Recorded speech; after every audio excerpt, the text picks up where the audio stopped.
સુરતથી અયોધ્યા જતી ટ્રેનમાં ગોધરાકાંડવાળી થતા રહી ગઈ।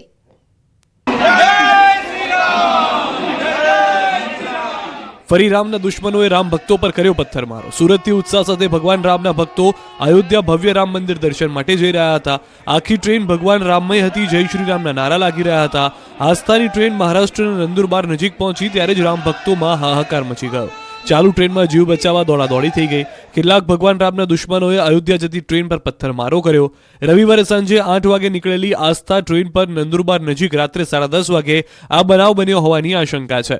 ટ્રેન નંદુરબાર રેલવે સ્ટેશનથી અંદાજે 1 કિલોમીટર બાદ આ બનાવ બન્યાની ચર્ચા છે। રેલવે પોલીસના મતે સ્થળ નિરીક્ષણ પર રેલવે પર કોઈ પથ્થરમારાના નિશાન મળ્યા નથી। જોકે પ્રવાસીઓની ફરિયાદના પગલે રેલવે પોલીસે ચેકિંગ દરમિયાન ટ્રેનની પાસેની જાળીઓમાં બેઠેલા માનસિક રીતે બીમાર એક વ્યક્તિની અટકાયત કરી છે। હાલમાં મામલે કોઈ ફરિયાદ નોંધાઈ નથી। ટ્રેનમાં કુલ 1340 યાત્રીઓ સવાર હતા। રેલવે પોલીસના નિરીક્ષણમાં પથ્થરમારાના કોઈ નિશાન નથી મળ્યા।